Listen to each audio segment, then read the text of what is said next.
Krishna, Hare Krishna, Krishna Krishna, Hare Hare, Hare Rama, Hare Rama, Rama Rama, Hare Hare.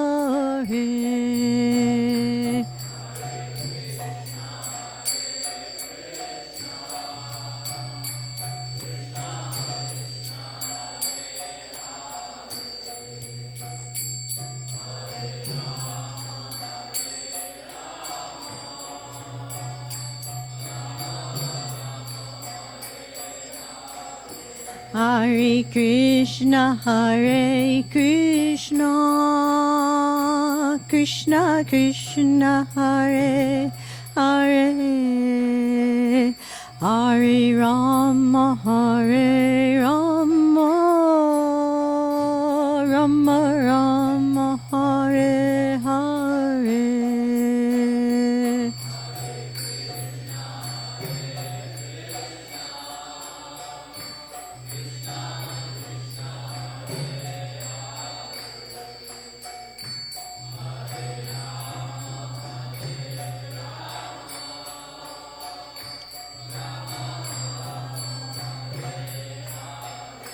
Hare Krishna, Hare Krishna, Krishna Krishna, Hare Hare, Hare Rama, Hare Rama, Rama Rama, Hare Hare.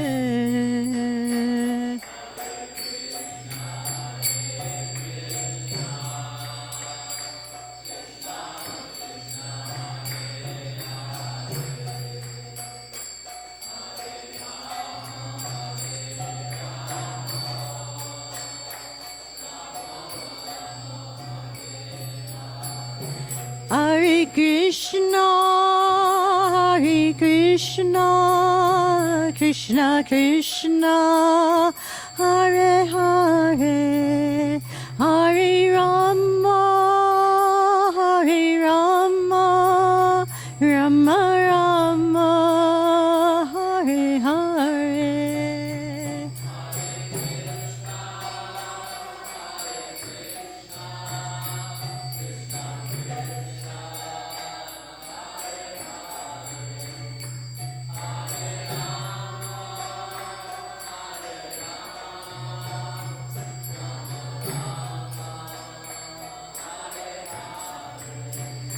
Hare Krishna, Hare Krishna, Krishna Krishna, Hare Hare, Hare Rama, Hare Rama, Rama Rama, Hare Hare.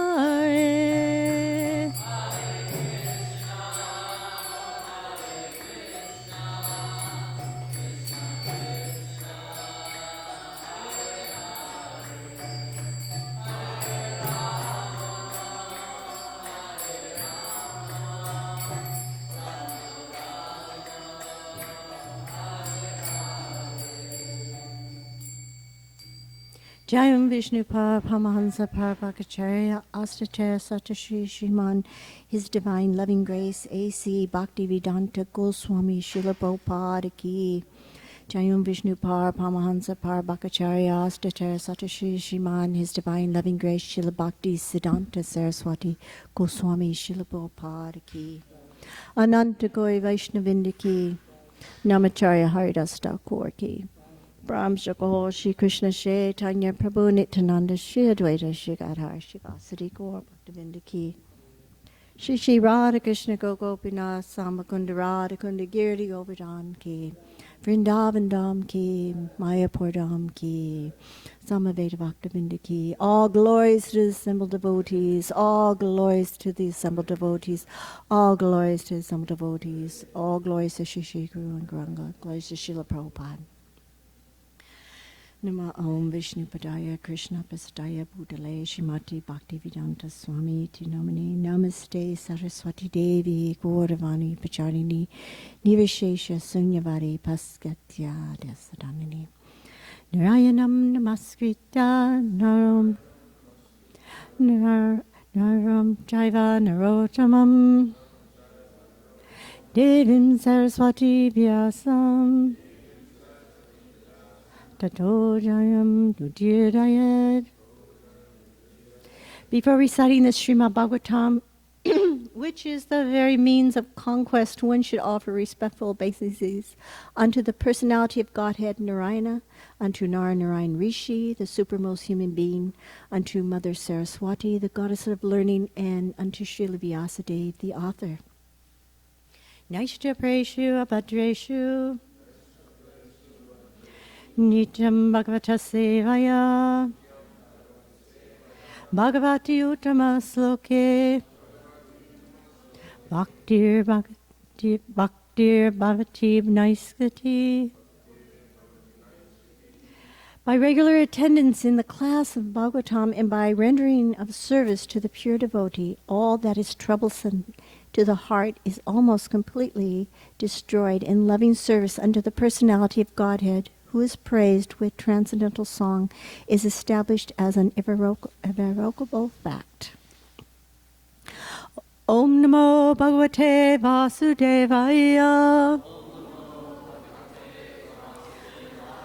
Om Namo Bhagavate Vasudevaya. Om Namo Bhagavate Vasudevaya.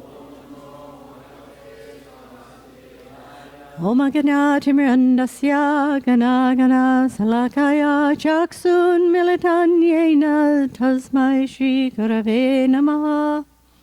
Shri Shaitanyan Manovistam Stapitam Yena Bhutele Swayam Rupagadam Mayam Dadanti Swapadanti Kam.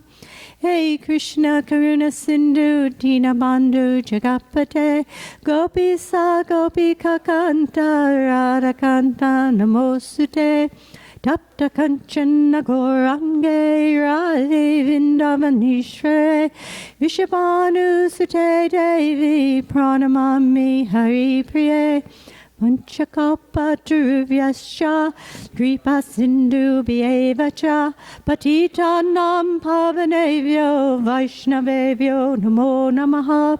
Shri Krishna Chaitanya Prabhu Nityananda Shri Advaita Gadadhar Shri Vasadi Gaur Bhaktavinda. Hare Krishna Krishna Krishna Hare Hare Hare Rama Rama Rama Hare Hare. Jai Srila Prabhupada.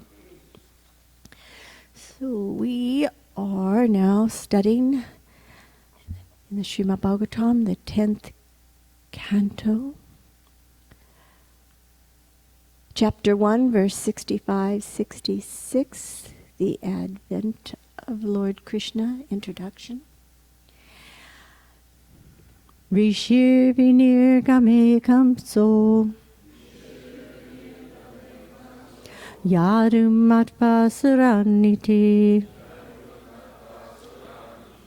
Devakya garba sambhutam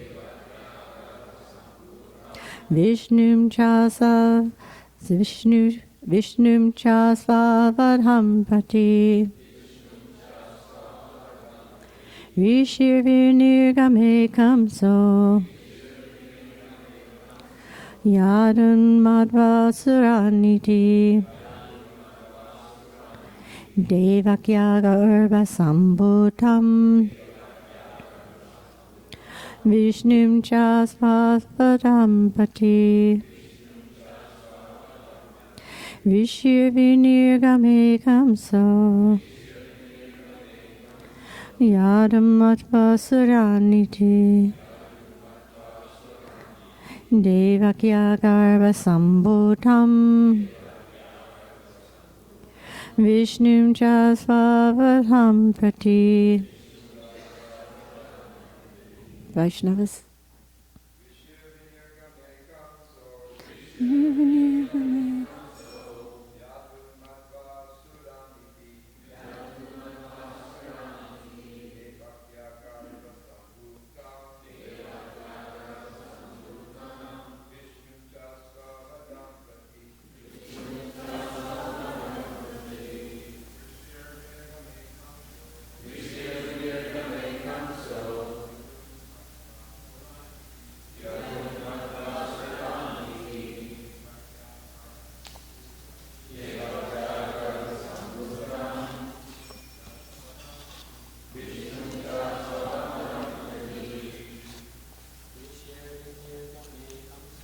Vishirvanirgame kamso Yadun matvasaraniti Devakya garva sambutam Vishnum cha svavadam prati Vishirvanirgame kamso Yadun matvasaraniti Devakya garva sambutam Vishnum cha svavaham prati. Vaishnavis. Vishirvanirgame kamso Yadumatvasaraniti Devakya garva sambutam Vishnum cha svadam prati. Rishir of the great sage Narada. Vinirame on the departure after giving information. Kamsa, Yadun, all the members of the Yadu dynasty. Matva, thinking of. Suran, as demigods. Iti, thus. Devakya, of Devaki. Garbhasambutam, the children born from the womb. Vishnu, accepting as Vishnu. Cha, and Svavadham Pati, fearing his own death from Vishnu.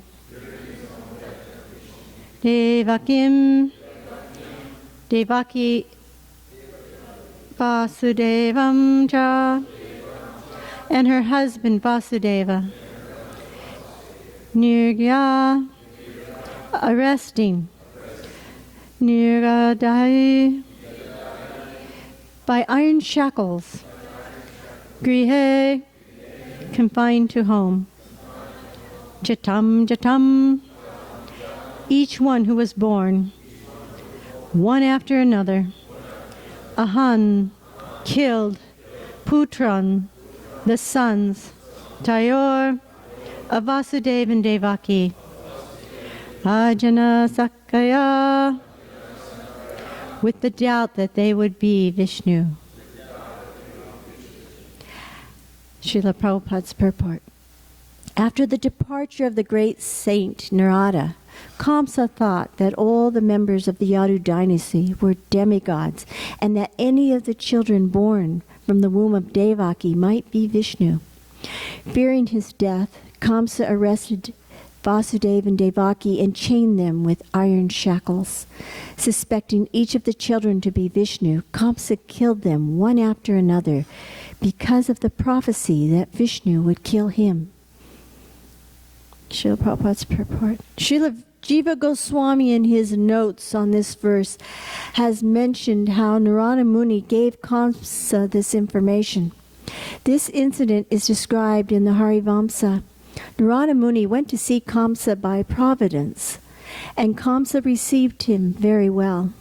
Narada therefore informed him that any one of the sons of Devaki might be Vishnu, because Vishnu was to kill him.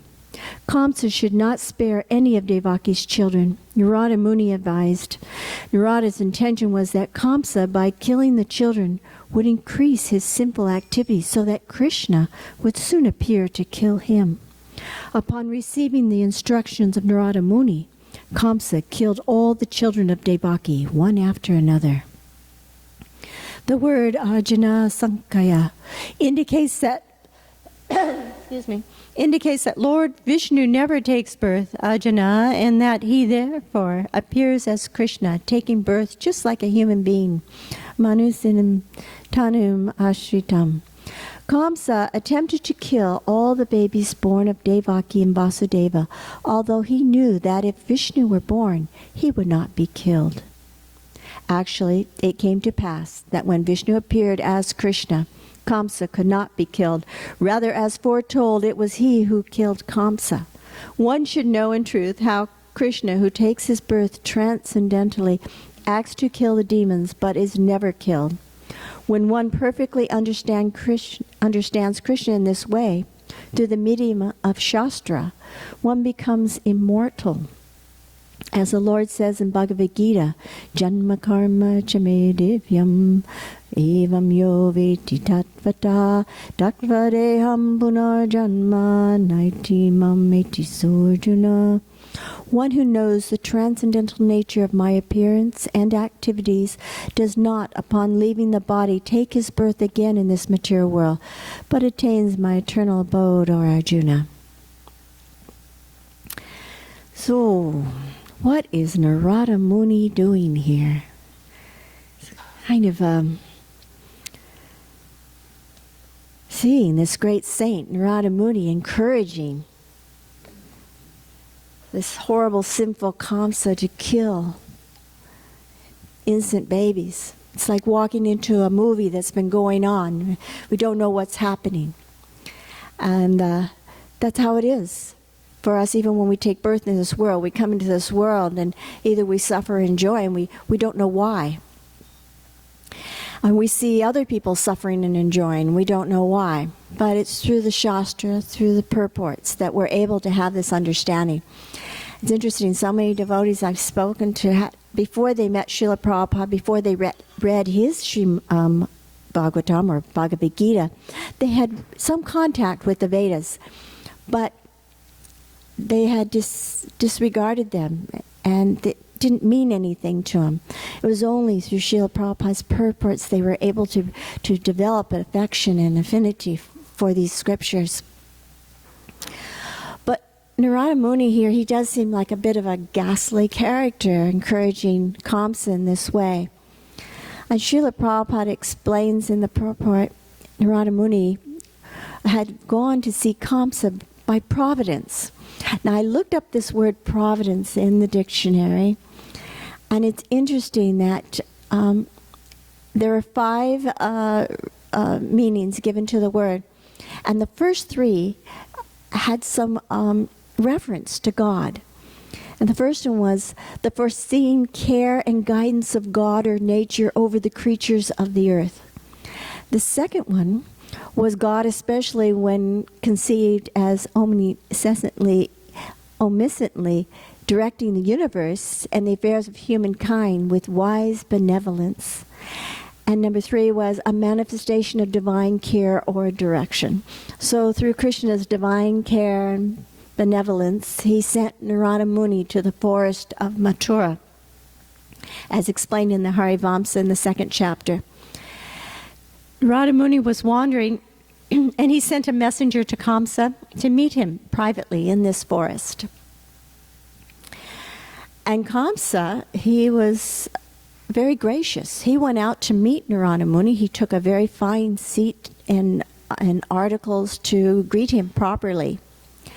And after offering him nice seat and meals and other nice gifts, he pleased Narada Muni. When he saw Narada Muni, he saw a very powerful living entity who was faultless, pure, and also a friend of the king of heaven, Indra.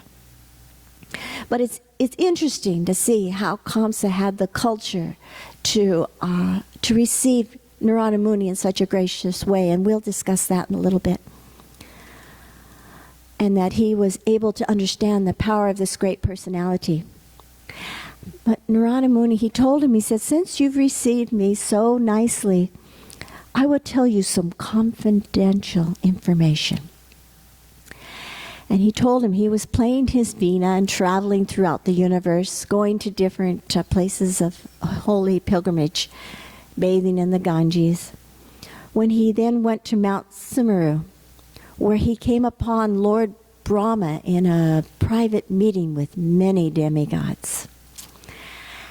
And he told Kamsa, he says, they were making plans on how to kill all the asuras headed by you.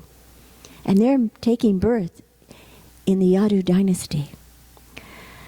And he told him, he said, don't you have a younger sister named Devaki? Her 8th child will kill you. So Kamsa said, well, yes, I know this, but I'm going to kill that 8th child as soon as it's born. And Narada Muni said, and Srila Prabhupada tells this story, he says, how do you know which one is the 8th? Which way are you counting?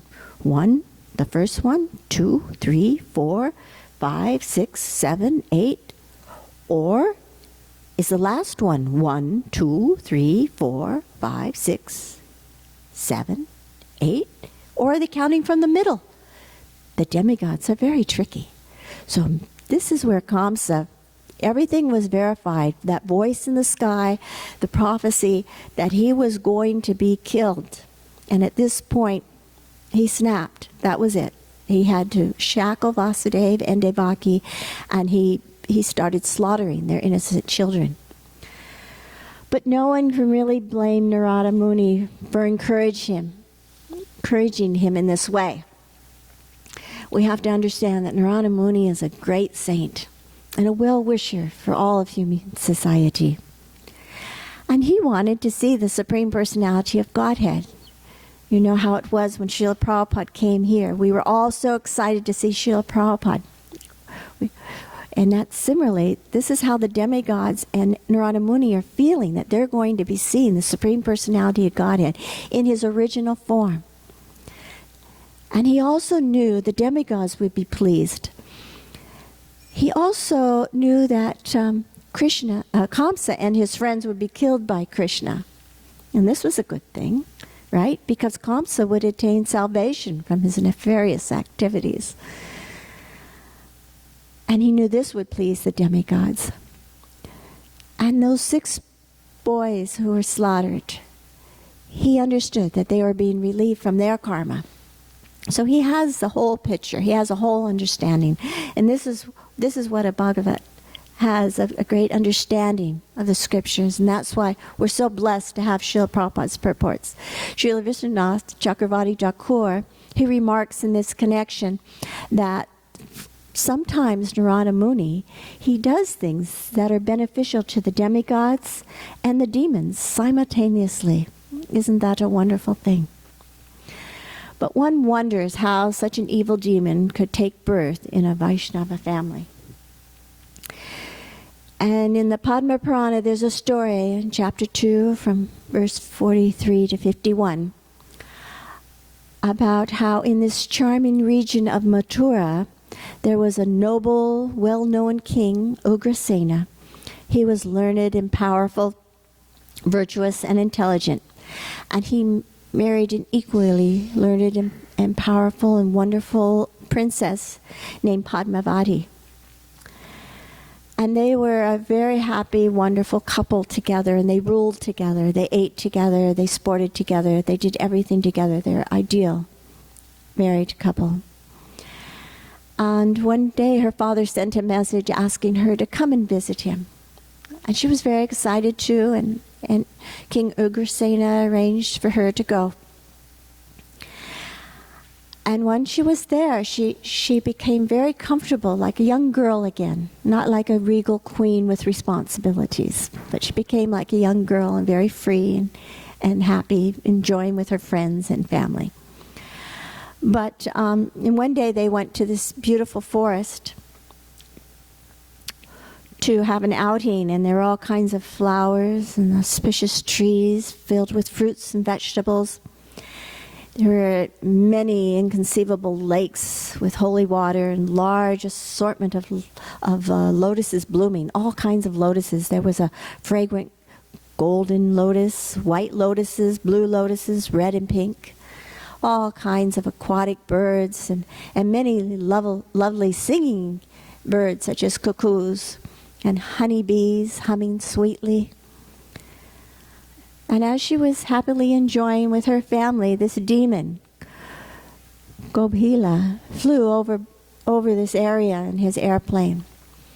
And his eyes landed on her, and his mind became absorbed. And what happens then? Lust arose.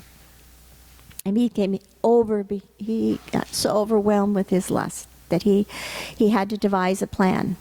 And he had some mystic power, and he understood she was a queen, and that she was the wife of Ugrasena.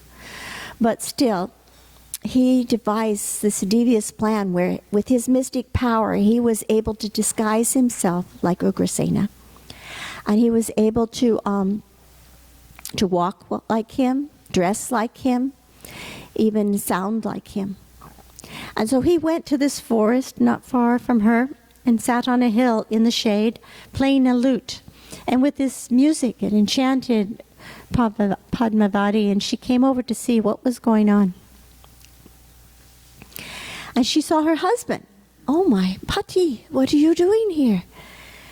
And he said, "Oh, I missed you so much. Come closer." So in this way, he raped Padmavati. And in this way, Kamsa took birth in the Yadu dynasty. But Krishna, he does not take birth like an ordinary human being. He's quite extraordinary, and he describes this in detail in the 4th chapter of the Bhagavad Gita. In text 6, "Although I am unborn and my transcendental body never deteriorates, and although I am the Lord of all living entities, I still appear in every millennium in my original transcendental form."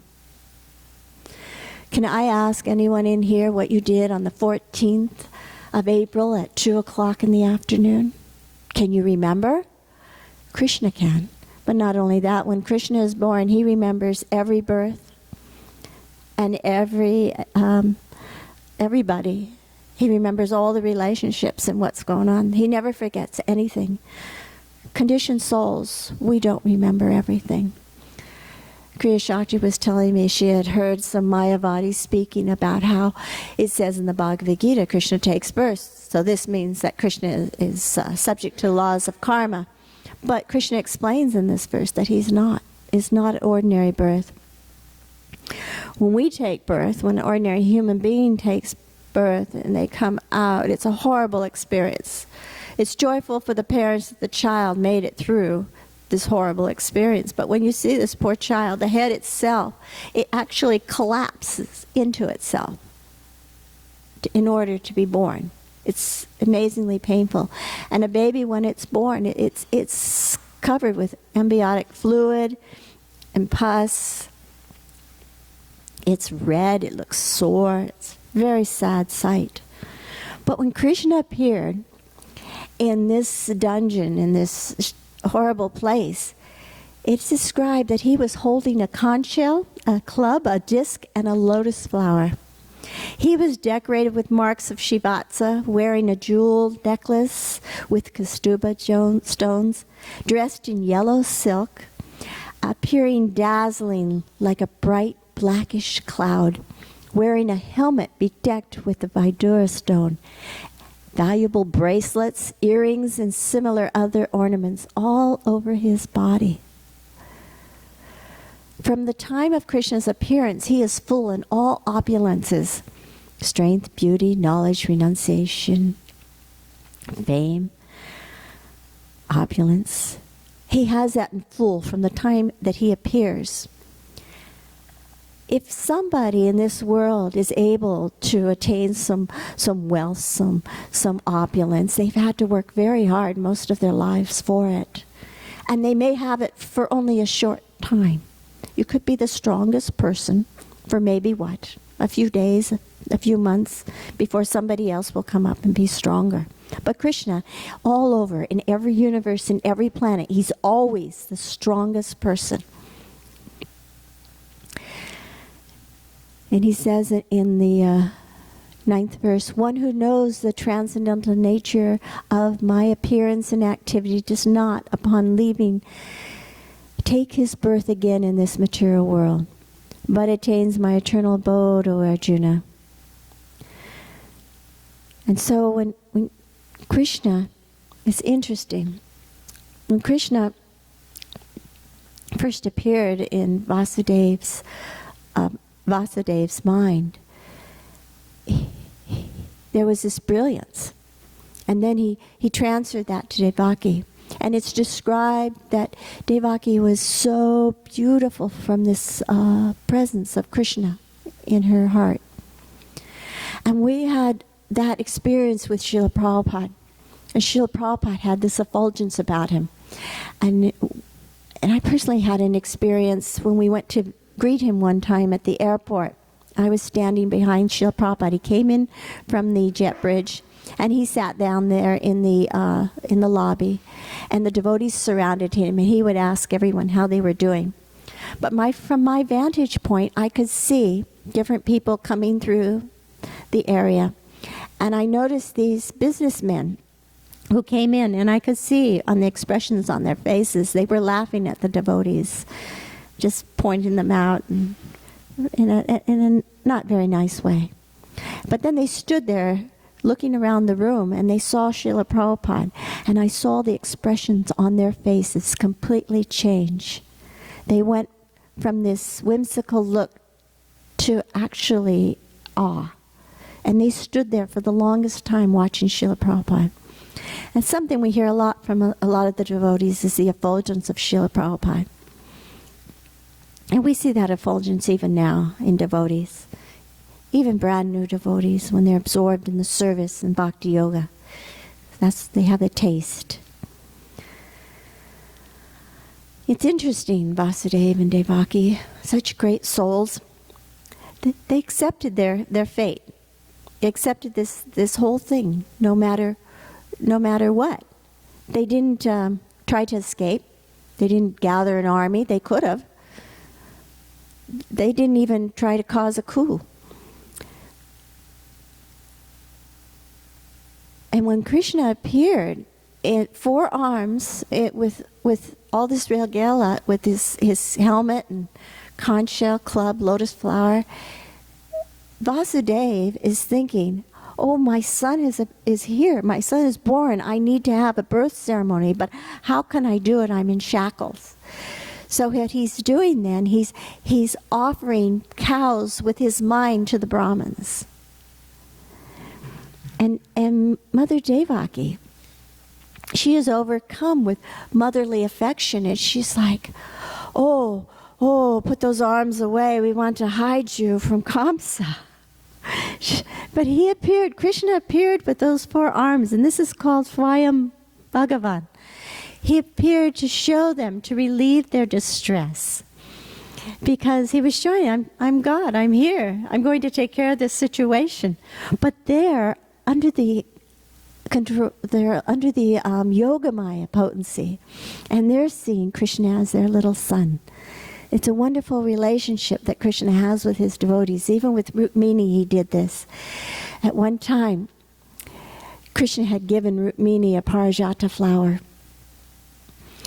And Satyabhama heard about this, and she was a bit jealous and threw a bit of a tantrum. And so Krishna went, and he got her a whole parijata tree. And so then he thought, oh, now what is Rukmini going to say? She only got a flower. And Satyabhama got the whole tree, so I don't know how this is going to go. But Rukmini, she has such a nice nature. She's so sweet. She never challenged Krishna in any way. But Krishna became a little, I want to see her challenge me. I want to see her mad at me. So he started to try to provoke her. And he told her, he said, I only married you because those other princes were jealous of me. And I thought if I married them, that would really make them, married you, I would really make them mad. And I'm not such a good husband. I don't do anything, and no one knows what my real caste is. Maybe you should go and find another husband. But Rukmini, she didn't say a thing to Krishna. But she lost consciousness and fell down like a log. And at this time, Krishna again, four arms came to catch her and hold her. So Krishna, even though he's in his original form, he does this at this height of these emotional times to please and serve his devotees. We are all tasting somewhat this nectar through our bhakti yoga, and that Rupa Goswami explains in the Nectar of Instruction there are 6 principles favorable to the execution of pure devotional service. And that's what our goal is. Our goal is to reach this goal of pure devotional service, because by that everything will become perfected. But these 6 favorable activities are being enthusiastic, endeavoring with confidence, being patient, acting according to regulative principles such as sarvanam, kirtan, Vishnu, hearing, chanting, and remembering Krishna, abandoning the association of non-devotees, and following the footsteps of the previous acharyas. These 6 principles undoubtedly assure the complete success of pure devotional service. So we'll stop here and I'll ask for any reflections or additions or corrections.